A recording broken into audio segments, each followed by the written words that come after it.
It is great to be with you here, and we have to my immediate left, a tremendous panel that you'll be hearing from over the course of the next 50 minutes to discuss a topic that everybody seems to talk about, but there seems to be a major gulf between government at all levels talking about criminal justice reform and things actually happening in a positive way. So I'm very confident that as a result of what we'll be discussing with this tremendous panel over the course of the next 50 minutes, we will, at a minimum, provide everybody with some tools, some intellectual tools to help answer those concerns and direct the conversation and the debate on criminal justice and criminal justice reform in our communities and the groups that we work with when we lead this conference today or tomorrow. One would have hoped that we would have not be listening to the panel next to us, but I guess we are. So hopefully, pardon? I think they heard what you said. They're now talking louder. Anyway, we are here to discuss criminal justice and whether or not the criminal justice system is broken, and if so, permanently or only temporarily. Rather than me try and bungle the introductions for our four tremendous panelists, and everybody has some background on them anyway, I would like each one of them to take just a very brief period, half a minute or so, to introduce themselves to you, which will give you a pretty good idea of the scope of the perspectives that we have with us here today. So, if one of you start down there on the far end, Sheriff, and introduce yourself briefly, and then each one of your fellow panelists can, and then I will kick us off with a very brief introduction. Thank you. My name's Richard Mack. I'm known as Sheriff Mack. I am the founder and president of the Constitutional Sheriffs and Peace Officers Association. We dealt a lot with that yesterday, had a fantastic day. I spent 20 years in law enforcement. I started off as a meter maid. The technical term for that is parking enforcement cadet. And then I worked my way up to through the ranks. Started as a patrol officer in 1979. And we have all these youngsters up here. And I became a detective that specialized in child abuse and crimes committed against children. I also, after that, became a school resource officer. And then in 1987, I moved back home to Arizona and ran for sheriff. I was sheriff for 8 years. I sued the federal government and won a case at the United States Supreme Court against the Clinton administration. I've been in every major court in this country, including tax court. I've been a consultant to groups of people who have been abused by government and victims of excessive force. And I am very concerned about this particular issue that we have. And I'm grateful to be here, and hopefully we can make some big changes.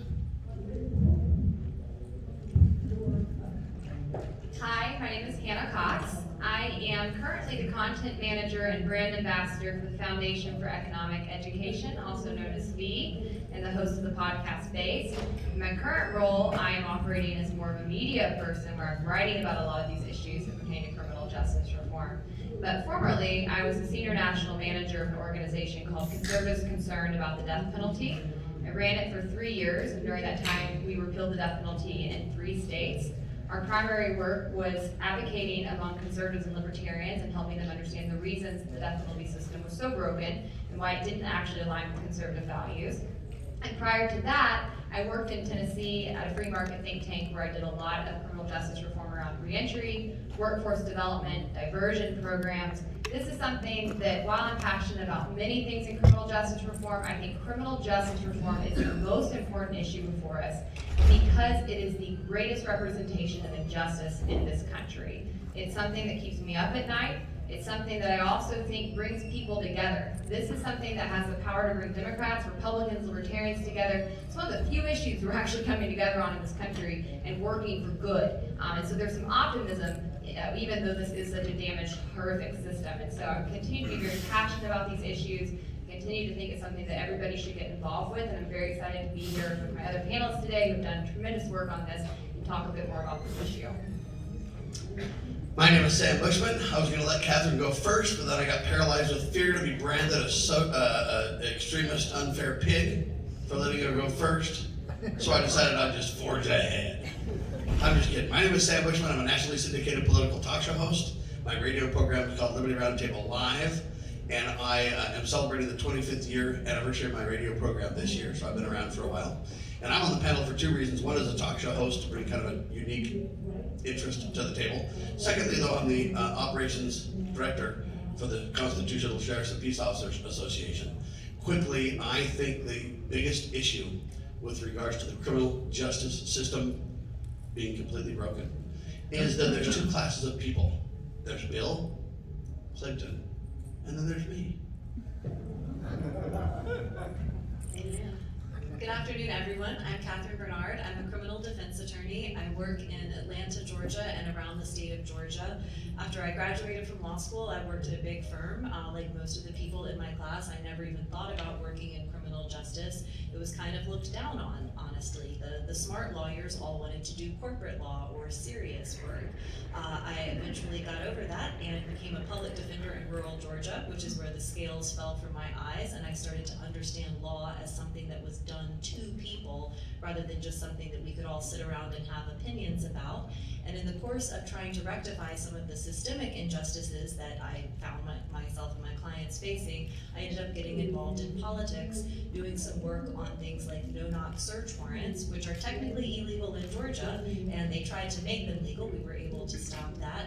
And I've also done a lot of work on jury nullification and fully informing juries of their right to actually nullify unjust laws by simply saying not guilty, which has been their right ever since then.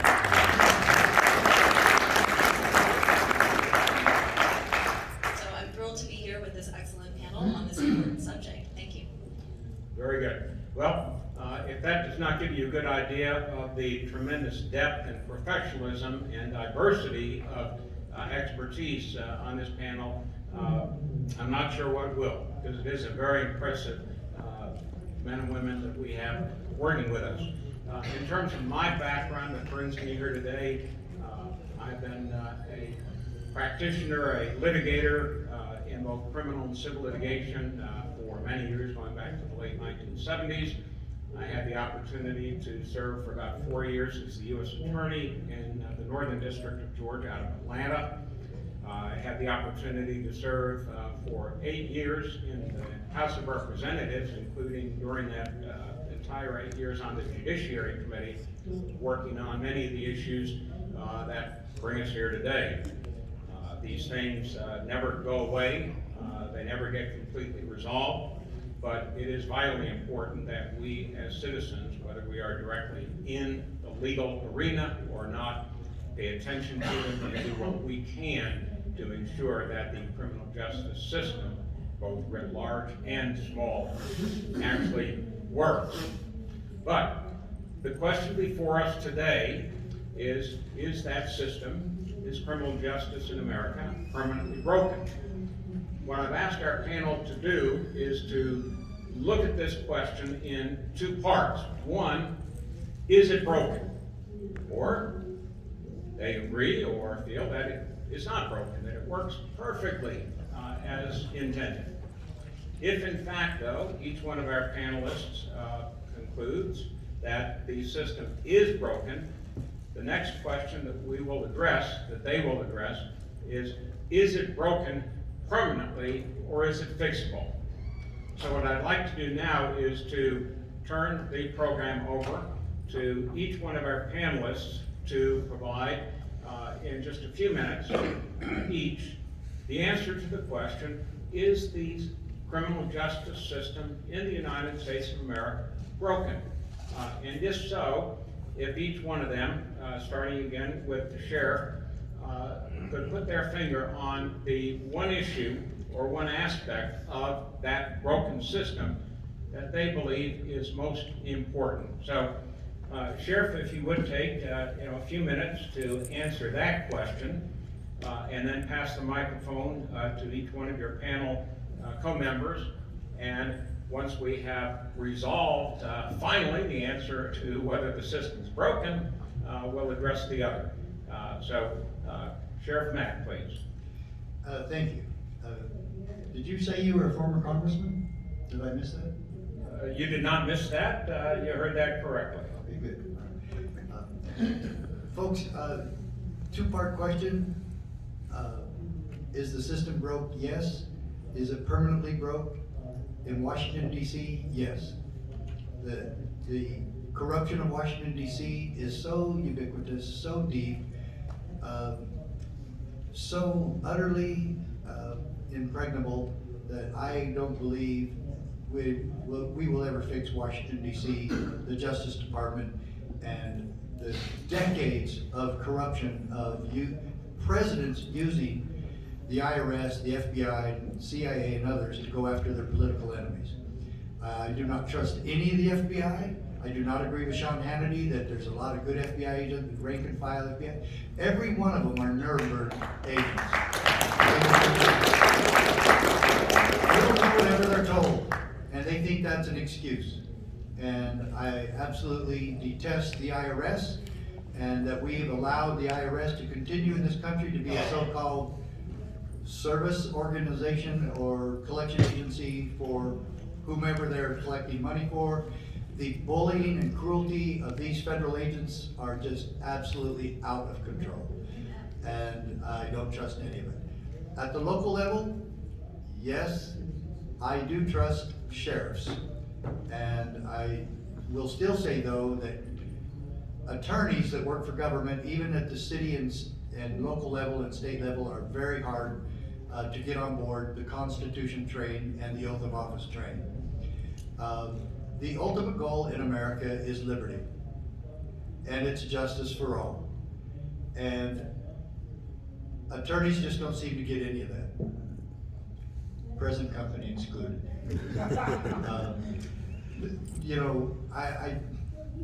It just goes so deep. I'm thrilled with the progress that we're making in America right now, so I'll say yes, we're having some success with sheriffs working with their county commissioners and even sometimes their county attorneys, but the sheriff does not need permission from anyone except his people, because that's his only supervisor. A lot of people don't get that. The only boss or supervisor that your sheriff has is we the people. He does not answer to the county attorney. He does not answer to the county board of supervisors or county commissioners. He answers only to you. And it's a very powerful position. And it's up to the chief of police. It's up to the sheriff working hopefully with the chiefs of police and getting them on the same page with him as to how the laws are enforced, or if they're enforced at all. But the sheriff is boots on the ground. No, he does not have to enforce belligerent laws or laws that are unconstitutional. He doesn't have to. For instance, if somebody runs a stop sign or a red light right in front of the sheriff or in front of a peace officer or a patrol officer, what do they have to do? They don't have to do anything. They can wave at the person. They can honk at them. They can turn their siren on for a minute. They can turn the red and blues on a minute and just, they can stop them. They can write them a ticket. They can write them a warning, a verbal warning, or they can say, don't ever do that again. Goodbye, see you next time. Okay? That is the enforcement methodology for just about anything that goes on in our society, and for all these cops to say, I can't keep my oath, I have to enforce the laws. Ridiculous. The supreme law of the land is the Constitution, and we should be enforcing the Bill of Rights in every county and jurisdiction in this country, and we should be protecting Every patrol officer in this country should understand that his or her ultimate goal is to protect our rights.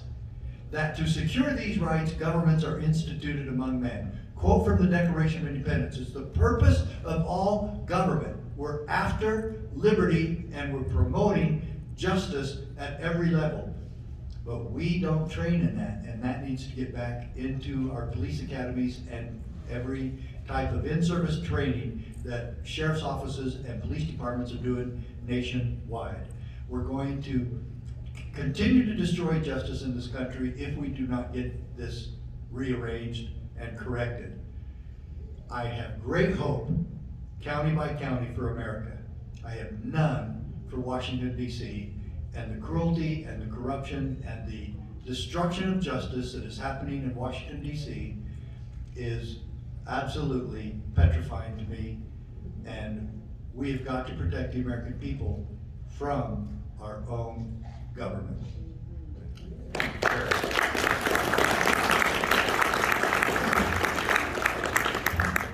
hate to have to follow that. Well said. Is the criminal justice system broken? Absolutely. The levels of corruption I have seen in the past couple of years working alongside the system would bring America to its knees if people were paying attention. And the reality is that the vast majority of people just don't have time to, and until you're impacted by it, you just simply cannot be totally aware of everything these people are doing behind the scenes. It is horrifying. In the death penalty system, which receives the most rigorous review of any of our systems underneath the criminal justice umbrella, we've had one person exonerated for every 9 executions. Beneath that, we've discovered thousands of other wrongful convictions. And that's not because the system is catching itself.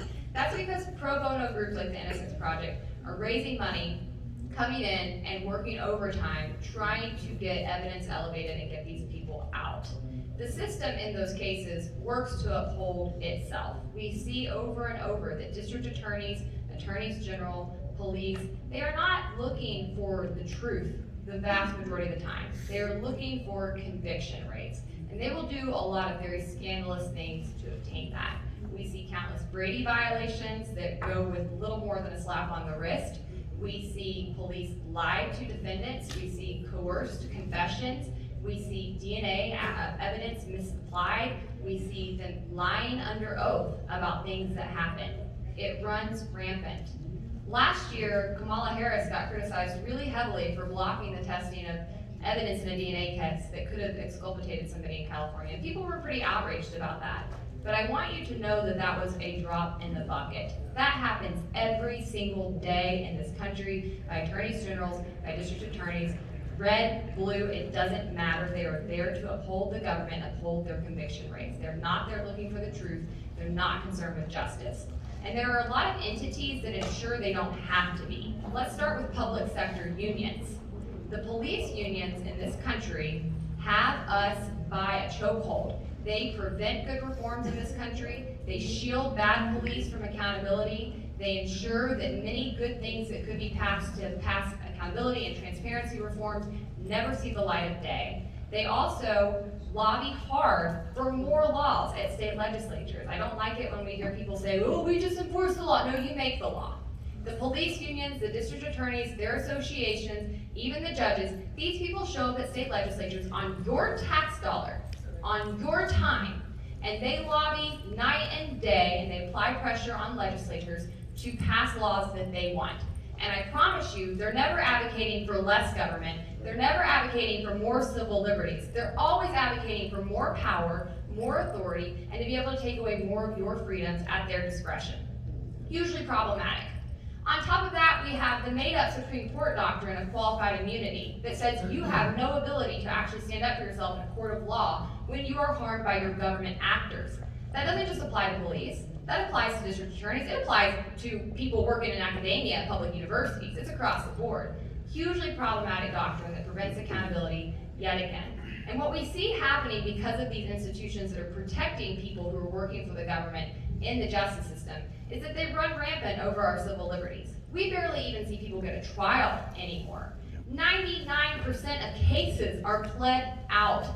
There are tons of people who simply just don't have the money to stand up for themselves and take these plea deals. It impacts their lives. It means that they can't get as good of employment. It goes on, but they're bullied into it because they can't stand up for themselves. We consistently see that people of color and people of lower socioeconomic status are particularly harmed by this. They, as a whole, don't always have the means to hire an attorney and fight back. We see public defenders given caseloads, 200, 300 at a time. We have amazing public defenders in this country, but no human can adequately defend 200, 300 people at a time. They get fewer resources than the prosecutor's offices. As a whole, the deck is stacked against you in every conceivable way. In every conceivable way. And then on top of that, I want to talk about civil asset forfeiture, because that's something that actually might impact you if you're just driving down the road. Police steal more from people in this country every year than burglars do. Google it. Every year, they take more from you under civil asset forfeiture, where they don't even have to charge you with a crime to take your property and withhold it. And in order to get it back, you have to then go hire an attorney and basically try to fight the government in a court and prove that you're innocent to get your stuff back. It's disgusting. It is a mockery of our foundational principles, and so few people are standing up. Certainly so few people within the system itself are standing up and fighting back against this. So is the system broken? Absolutely. Is it fixable? The only way to fix the justice system is to peel it back. We need to start holding our legislatures accountable for this because they enable it. We have got to have fewer laws. We have got to make it so minuscule that the only time the justice system gets involved in an issue is when someone's person or property is actually harmed. And then, and only then, should they intervene, and the goal should be restitution, and then they should have an accountability metric, and that should be it. We have got to start restraining their powers, and we have to stop seeing these people who work for government as somehow above what we know to be in other systems. I so often see conservatives recognize that the government is flawed in all these other areas, but they think police are exempt from that.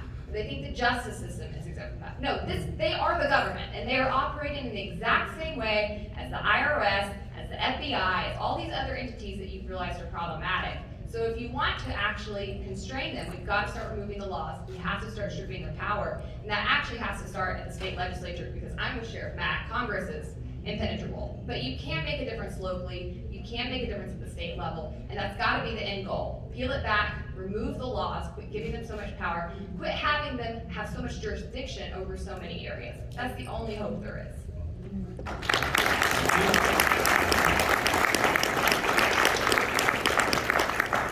Wow, with that kind of stuff, I better be on the A game, huh?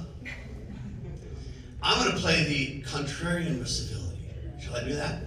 If I tell you that the justice system in America is fantastic, might they just fix it despite me? Of course it's broken. We all know it. There's no debate. But I want to talk about the problem as I see it and the solution. Because I think a lot of the things that we're talking about are downstream issues. They're vital issues. They're critical issues, to be sure. But I really believe that we need to dig to the core. That's what talk show hosts do. That's what I'm going to do right now. So all I'm telling you is that I believe it's absolutely broken. It is permanently broken unless. I'll talk about that in less in a second. Where I believe it's permanently broken is, you know what, the founding fathers believed that we were all middle class. We don't have kings and princes and elites and people above the law and everything else. They believed that, you know what, all men are created equal, endowed by their creator with inalienable rights. Okay, that doesn't mean we're all equal. Sheriff Mack's always going to be taller than I am. They'll probably be smarter. These ladies are prettier. I'm in a bad place, right? But you know what? When we say you created an equal, it means that we're all given God-given inalienable rights. And what happens is we become a godless society. And the further we move away from God, the more we morph into classes and warfare. And so I started out by telling you that there's Bill Clinton, and then there's me. So even the Me Too movement didn't touch Bill, did they? No. He's in his own class, isn't he? Along with a few other elites. Me, I'm at the bottom of the barrel. I go to jail and Richard Mack might throw me a key. Other than that, where am I? Nowhere. I don't have anybody to advocate for me. I don't have money. I don't have friends. I don't have connections. I have nothing, just like the rest of us, right? And so I bring that up because I believe that's really the core. When we are a godless society, what we end up doing is saying, hey, it's survival of the fittest. And we're going to stratus ourselves into classes. And the upper class now, those with the connections, those with the money, those with the big attorneys, those with whatever, they can do whatever they want to. From celebrities to government bureaucrats to specially connected FBI agents and so on and so on and so forth. And the only way I can see to resolve it, and that's why I say it's permanently broken unless we turn back to godly principles. So Alex, Alexis de Tocqueville pointed it out well back in the day. He came to America and he went around, most of you know this story, and he basically said, you know what, America is great because America is good. All right, and what he meant by that is, look, there wasn't hardly any laws back then. The American people could do whatever they wanted to, but they didn't because they had a moral compass. They had this principle called governing values.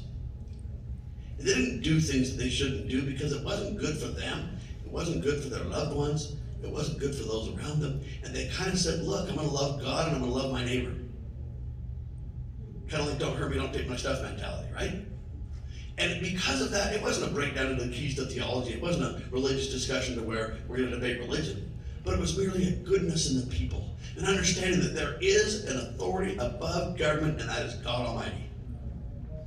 And you know what? If we lose sight of that, we're cooked. If we turn to that, we've got the brightest future you could possibly imagine. At the end of every show, I say, God save the Republic of the United States of America. And I mean it.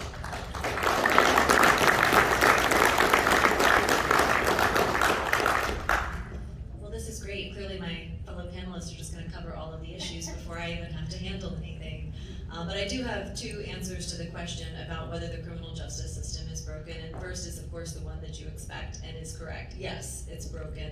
Everything you've heard is even worse than you could possibly imagine, as I discovered when I became a public defender. That even when you are given the resources to work on cases, that what you are up against with the decades and decades of state-focused precedent in case law, the decades of statutes created through the lobbying process in legislatures and legislators who always want to be seen doing something for the children, they have created a statutory framework that is very difficult for defendants to operate in from a fair perspective.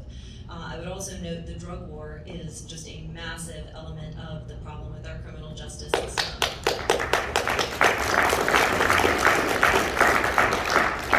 It's one of those things that you get the idea, obviously we shouldn't be hurting people who aren't hurting anybody else, but what really surprised me when I became a line public defender, sitting there in the courtroom for every case that's being called, is how many calendars would be over half filled with cases that were nothing but possession or transaction in drugs. So it's not just, these are just a few cases here and there. They're beginning to make up the bulk of our criminal justice system. And that has impacts far beyond drug cases, because that's what the judges are making decisions on that create the case law for qualified immunity, that create the case law for the Fourth Amendment. And so now the same laws that would allow a police officer to search your car if they suspected you might be trafficking a kidnapped child, they can apply that same thing to, well, they might smell that you have a plant in the car. And so getting rid of the drug war is a key aspect of getting rid of our broken criminal justice system.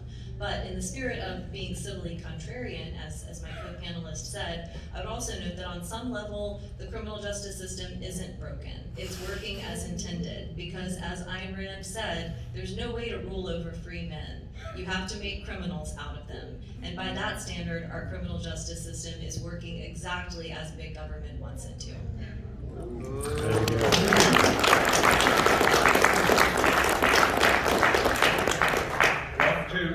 to illustrate how little power I have over this panel, every one of them has answered both questions at the same time, which is fine. Perhaps we can't really separate out whether or to what degree the system of criminal justice is in fact broken from whether or not there are ways to fix it or to improve it or to undo some of that damage over the years coming ahead.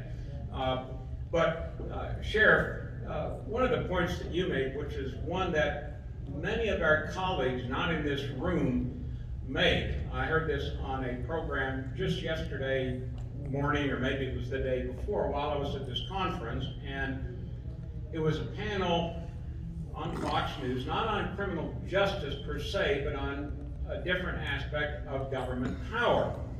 And a very well-known, prominent former member of Congress started out his answer to whatever the question posed was by saying that the most important, the primary responsibility, the top priority of government is to keep us safe.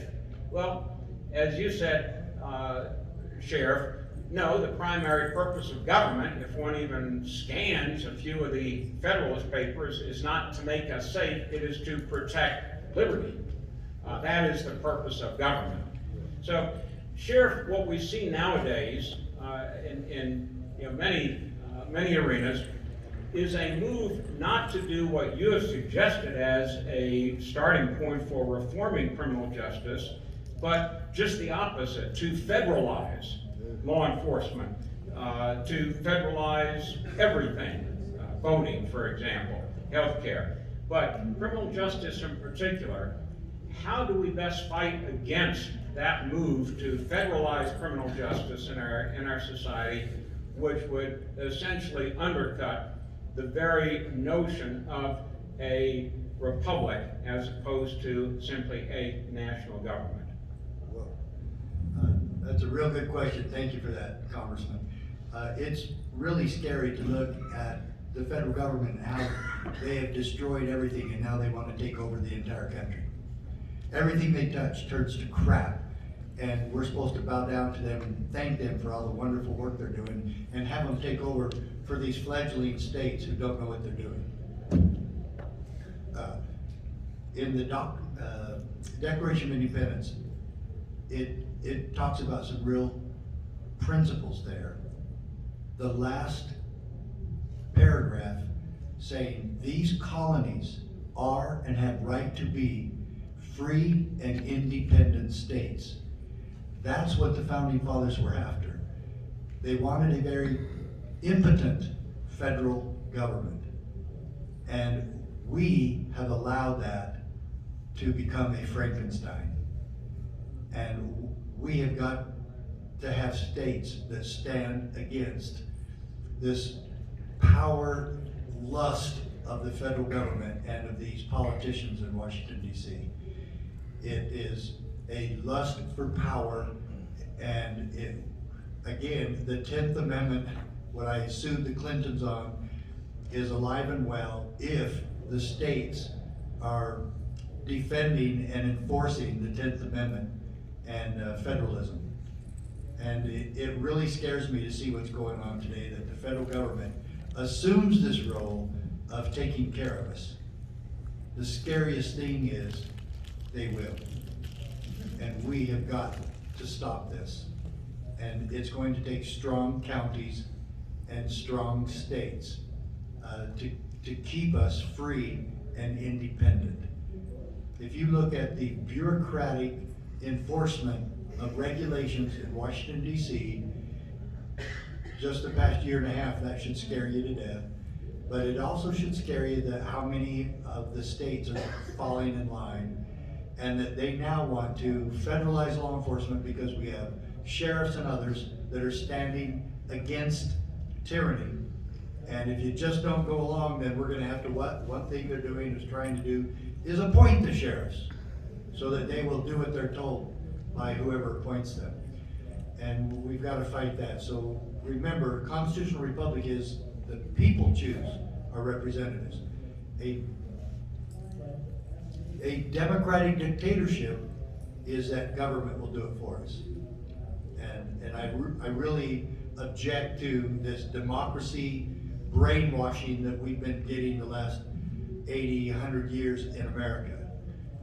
Because democracy is just mob rule and mobocracy. And so everything's about this it's wrong. It's wrong. We're not a democracy. And the points have been well taken. And I will tell you, I'm a former drug warrior. And right now our prisons are full because of this ridiculous and counterproductive drug war. I hate drug abuse. No one hates drug abuse more than I do. But what we've done has made it 10 times worse. The cure is worse than the disease. And that we did this to people who simply were smoking pot in the last 70, 80, 90 years. Absolutely absurd. And so there's just so many facets of this. We were talking about this before we got going. There's just so much of this that is broken that it's hard to just keep going through each issue that is. But for the most part, law enforcement in America believes its ultimate job is to stop the drug problem. And the truth of the matter is, you are never going to do it, and you are never going to arrest away the drug problem. And the only thing it has done is fill our prisons to where the freest nation in the history of the world incarcerates more people than any other country. Thank you, Sheriff. Sheriff, let me ask our other panelists, because you are a former sheriff, and a former undercover narcotics officer. And if And anybody as a- wants to Google Sheriff Mack undercover photo, you'll find it. And also, for everybody, he's extremely modest when he discussed or mentioned in his introduction a certain Supreme Court case. But afterwards, even though the primary name on that Supreme Court decision was not Mack, it was Prince, that Prince-Mack decision is extremely important for purposes of many of the issues that we're talking about here today. He's very, very modest about that. That was a fundamental, extremely important decision. But if I could turn to the other members of our panel who are not former sheriffs and ask them if they share a concern that I have in looking at the last couple of election cycles involving elected sheriffs, and whether or not they see a shift in the wrong direction from many of those sheriffs. Sheriffs are constitutional officers elected by the people, not beholden, as Sheriff Mack said, to the mayor, to the city council. They swear an oath to the Constitution, elected by the people. But what I fear is Soros money and Bloomberg money being funneled into local elections, including sheriffs. And I'm seeing this, I think, in counties across the country, including in Georgia. So if our three non-former sheriff non-former sheriff panel members would comment on that and let me know if I'm wrong, or is this a concern that goes to the fundamental aspect of our criminal justice system, because the real flashpoint for that system is our sheriffs.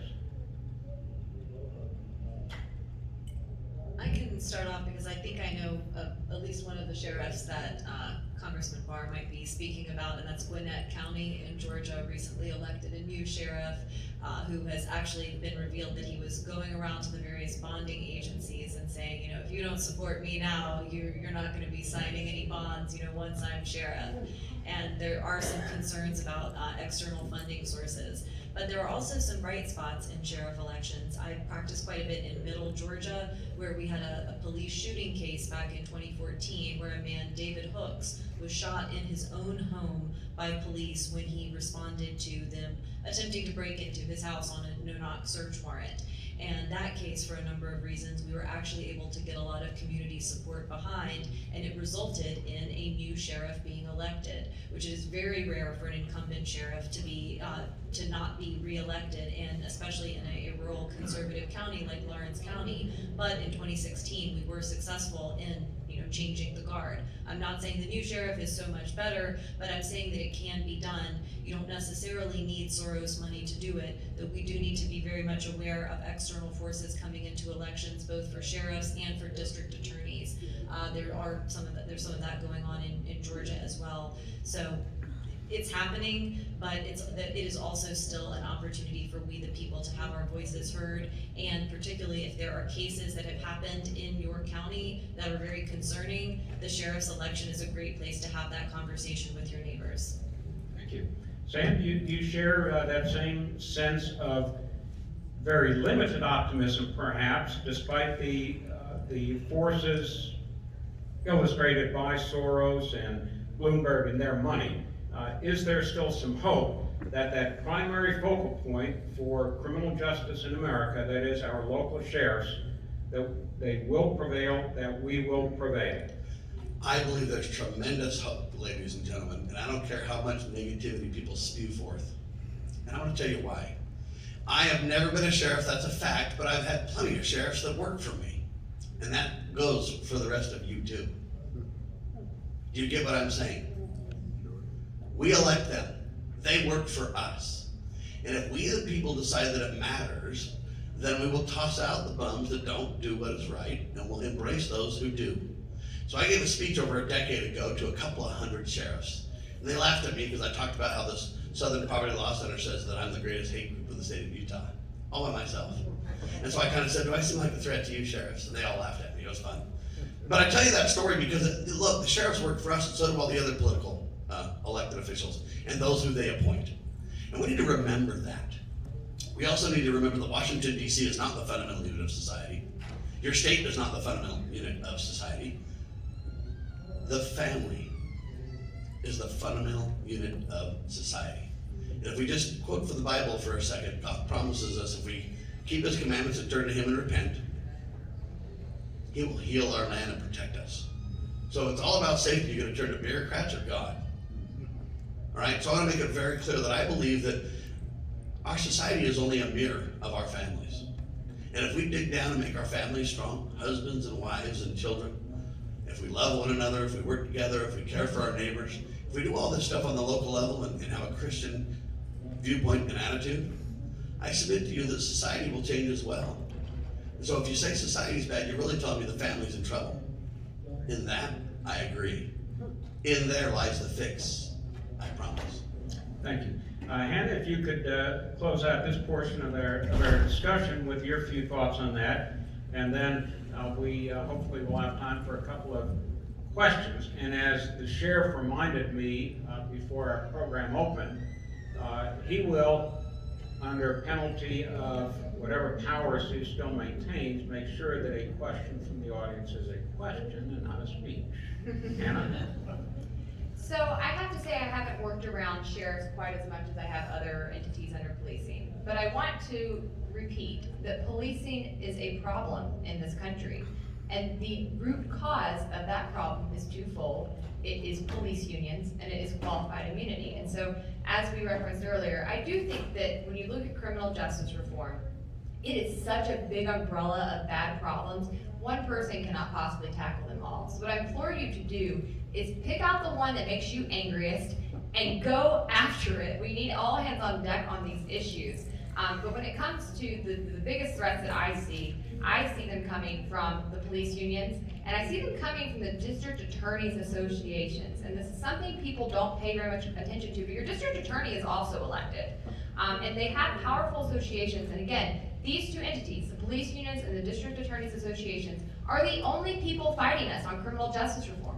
Everybody else is with us. The victims, their family members, faith leaders, Republicans, Democrats, Libertarians, everybody wants this, except for these two associations, because they want to entrench their power and they don't want to give any of it up.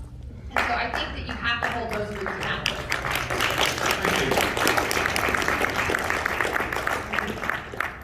We do have time for a few questions, and yes, sir. Again, remember how we were instructed at the beginning to use the microphone there. Okay. Make your question very pointed and short. So when you look at places like Portland, Oregon, and how the DA just lets the people go, or what happened yesterday in New York State, or the DOJ just erased something against the governor, how are we supposed to, as citizens, just have any faith at all? That's the question. I think first and foremost, you need to focus locally, because you probably aren't totally aware of everything going on in different places far away from you. So that's first and foremost. Secondarily, people in Portland and New York don't answer to you, but your local people do, and you have a lot of sway over them. And so I think you can make sure you're staying on them, you're holding them accountable, you're paying attention to the decisions they make, and that you're regularly checking in with them so that they know you are. Because that's the biggest problem, is not only are not people paying attention, but these people know people people aren't paying attention. They're used to not being under any kind of scrutiny, and so I think you have to work locally, and that's true for most criminal justice issues in general.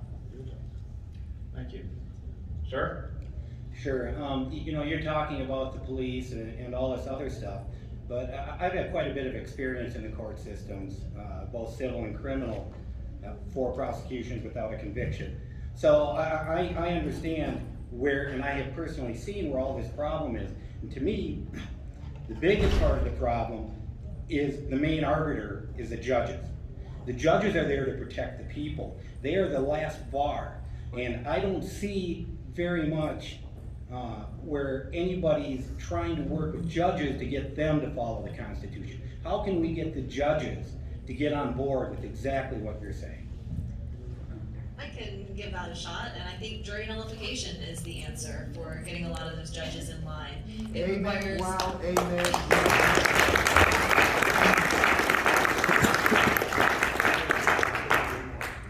And I know we're short on time. It's very difficult. The plea bargain impulses are very strong. There's a lot of incentives, but please look for people in your community who need support on that. Try to serve on a jury. If you hear somebody saying that they're going to try to get out of jury duty, that should not be treated with respect. It is the most powerful position that you may ever hold in your community, serving on a trial jury or a grand jury. And so we need to take those responsibilities seriously, because that's where we can exercise control over the judges. I want to add really fast too. A lot of judges are elected, so that's one. If they're not elected, they're appointed. And if you notice who gets appointed as judges, it is overwhelmingly prosecutors. And so they are more biased to the prosecution and to the government. And so make sure you're holding the people who appoint the judges accountable too, if that's your situation, because we need more people on the bench who have been public defenders, who've worked to uphold civil liberties, who've done pro bono litigation. We need diversification up there. I agree with both Catherine and Hannah 100%. But I want to say this though, you know what, when you ask about the crazy stuff in the streets and the judges and all these people getting to court and all the rioting in the streets and Chaz and whatever, all this stuff, I just want to ask a simple question that we used to ask people. Hey, how's the family? How you guys doing?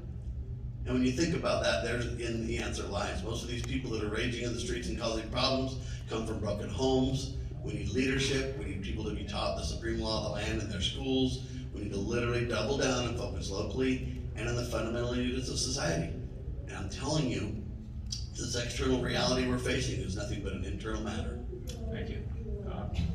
Question? Yes, first of all, thanks to the panelists for taking the time. My question is this: I would like the panel's comments in regards to the following statement as a continuation of Ms. Varner's regarding the police making choice. This is, the police departments around the country are deliberately choosing to go after drugs because they like the toys and guns and the weapons that can get that, versus going after crimes such as rape, whereas in the state of Missouri, we spend tens of millions of dollars on the drug war, and only a tiny fraction of that of ending the backlog of rape kits around the country. And in most states are like that.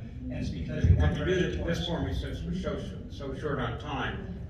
Is there one particular panel member that you'd like to answer that real quick? Ms. Then we'll Varner have time just for want to one raise more the question question. in regards to choices, regards to what police officers are doing. If she would like to go first. From my perspective as a public defender, it is amazing the way it is easier for prosecutors and law enforcement to go after drug cases. They don't require very many witnesses. They're not hard to investigate. The people involved are peaceful and not a threat. It's fun to use your military toys to go bashing into somebody's house in the middle of the night and feel like you're playing cops and robbers. And a rape case or an aggravated assault is challenging. There's a lot of witnesses. They're not law enforcement witnesses. You have to do a lot of work, and you don't get a big fat probation fee and fine at the end of it. You have to send somebody to prison. So there are tremendous financial and professional incentives for police officers and prosecutors to focus on the drug war instead, and I really appreciate you allowing us to point that out. Thank you. We should be Sheriff, spending- would you kind of close us out? I'll wrap that real quick. We should be spending 99% of our time on human trafficking and sexual exploitation of children. One more really quick question. A few counties in eastern Oregon. We're getting way out of this. Western Idaho. Waved away out the back there. Is that even possible? Could a county secede from Oregon and go to Idaho? No. Anyway, thank you all for being here. One last Thank you, quick panel. one last quick point. We want to make sure that we realize that we don't believe in victimless crimes. Amen. Thank you all. All you all.